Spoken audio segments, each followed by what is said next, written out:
Hi friends, இன்னைக்கு என்ன செய்யலான்னு பார்க்கலாங்களா? நான் வந்து பச்சை பயிறு வச்சு ஒரு கிரேவி செய்ய போகிறேன்.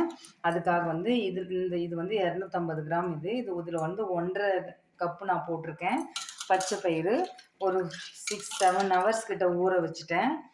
இதை பாருங்கள், இப்படி ஊறி நல்லா உப்பி வந்திருக்கு பார்த்தீங்களா? இதை வந்து நம்ம வேக வச்சுக்கணும். ஒரு குக்கரில் இந்த மாதிரி ட்ரான்ஸ்ஃபர் பண்ணிக்கங்க. இது வந்து சப்பாத்தி, தோசை, நான் பூரி எது கொண்டாலும் சாப்பிட்லாம், சூப்பராக இருக்கும். இதை போட்டு நம்ம இது முங்குற அளவுக்கு வந்து தண்ணி வச்சு நம்ம இதை வேக வச்சிடலாம். இங்கே பாருங்கள், இந்த அளவுக்கு இருந்துச்சு. இப்போ நம்ம இதில் வந்து தண்ணி ஊற்றிடலாம். இது முங்குற அளவுக்கு தண்ணி ஊற்றிடுங்க. இவ்வளோ தான் போதும். இப்போ இதில் வந்து மஞ்சத்தூள் கொஞ்சம் போட்டுக்குங்க. கொஞ்சமாக கல் உப்பு போட்டு இதை வந்து ஒரு 3 விசில் கிட்ட நம்ம விட்டு எடுத்துக்கலாம். இது ஒரு 3 விசில் விட்டு எடுத்துக்கலாம். இங்கே பாருங்கள் ஃப்ரெண்ட்ஸ், நம்ம கடாய் வச்சுருக்கோம். பருப்பு வெந்துட்டுருக்கு. இப்போ வந்து ஒரு கடாய் வச்சு கொஞ்சம் எண்ணெய் போட்டுக்குங்க. எண்ணெய் நல்லா காஞ்சி வந்ததுக்கப்புறம் கொஞ்சமாக ஜீரகம் போட்டுக்குங்க. இது நல்லா ஜீரகம் வெடிக்கட்டும். இங்கே பாருங்கள் ஃப்ரெண்ட்ஸ், ஜீரகம் பொரியுது. ஒரு 4 பச்சை மிளகாய் போட்டுக்குங்க. பொடிசா வேணாலும் கட் பண்ணி போட்டுங்க. நான் இதுவாக போட்டுருக்கேன். ஒரு பெரிய வெங்காயம், ஒரு 2 பெரிய வெங்காயம் அப்படியே பொடிசா கட் பண்ணி போட்டுக்குங்க.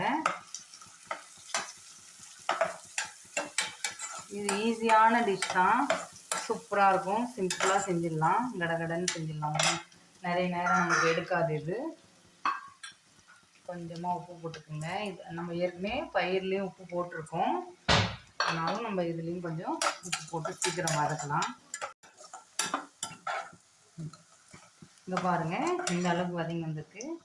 ஒரு ஸ்பூன் இஞ்சி பூண்டு பேஸ்ட் போட்டுக்குங்க. நீங்கள் ஃப்ரெஷ்ஷாக வேணால் கூட தட்டி போட்டுக்கலாம், சூப்பராக தான் இருக்கும். என்கிட்ட இருக்குது, அதனால் நான் இதை இப்படி போட்டுக்கிறேன். நீங்கள் வேணுன்னா அப்பவுமே நம்ம தட்டி போடுவோம் பார்த்தீங்களா, இஞ்சியும் பூண்டையும் அந்த மாதிரி தட்டி கூட போட்டுக்கலாம். இதுவும் நல்லா வதங்கட்டும் நமக்கு. இங்கே பாருங்கள், நல்லா இஞ்சி பூண்டு பேஸ்ட்டு எல்லாமே வதங்கிடுச்சு. தக்காளி நானும் ஒரு 3 தக்காளி போட்டிருக்கேன். 3 வெங்காயம் 3 தக்காளி போடுறேன். உங்கள் கிரேவிக்கு பொறுத்து நம்ம போட்டுக்கலாம். கொஞ்சம் எனக்கு கிரேவி வேணும், அதுக்காக 3 தக்காளி போட்டிருக்கேன். உங்களுக்கு கம்மியாக வேணுன்னா 2 தக்காளி கூட போட்டுக்கோங்க, மீடியம் சைஸாக இருந்தால். இதுவும் நல்லா நமக்கு வதங்கட்டும். இங்கே பாருங்கள், தக்காளி நல்லா நமக்கு வதங்கி இருக்குது. நம்ம இப்போ வந்து மசாலா சேர்க்கலாம். கொஞ்சம் மஞ்சள்தூள் போட்டுக்கோங்க. நம்ம ஏற்கனவே பயிரில் போட்டிருக்கோம். இது வந்து மிளகாத்தூள், தனி மிளகாத்தூள். நான் இந்த ஸ்பூனால் குட்டி குட்டி தான் வந்தது, ஒரு 2-3 ஸ்பூன் கிட்ட போட்டிருக்கேன். இது போட்டுங்க. அதே மாதிரி அது ஒரு ஸ்பூன் வந்து தனியாத்தூள் போட்டுக்கோங்க. அது கொஞ்சமாக வந்து ஜீரகத்தூள், கொஞ்சம் நிறைய வேண்டாம், இப்போ இது எல்லாமே நமக்கு கலந்து பாருங்கள். எல்லா மசாலாவும் ஒன்று சேர்ந்துருச்சு.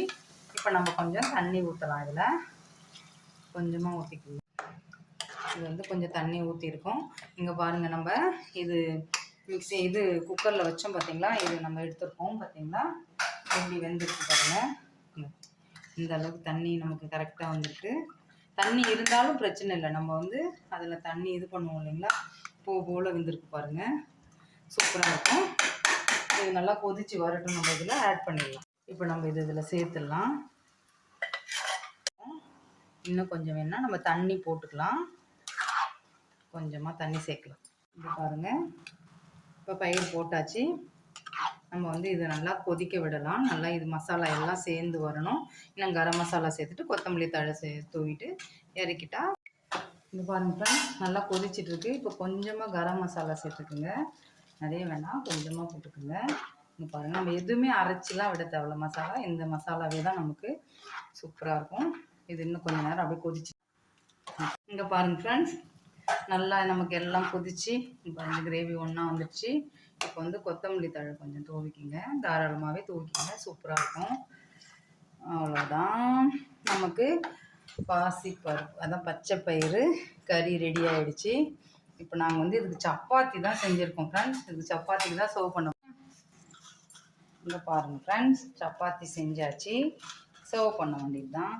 இந்த இஷ்டத்துக்கு வச்சு பாருங்கள், ரெடி ஆகிடுச்சு கறி. செம்மையாக இருக்கும், ட்ரை பண்ணி பாருங்கள் கண்டிப்பாக. ஈஸியான டிஷ் தான், ரொம்ப ஈஸியாக செஞ்சுருக்கோம். வச்சு அப்படியே இப்போ எல்லாம் சூடாக இருக்குது, என்னால் போட முடியல. கண்டிப்பாக ட்ரை பண்ணி பாருங்கள். எப்படி வந்ததுன்னு சொல்லுங்கள். லைக் பண்ணுங்கள், ஷேர் பண்ணுங்கள், சப்ஸ்கிரைப் பண்ணுங்கள். நெக்ஸ்ட் வீடியோவில் பார்க்கலாம். பாய்.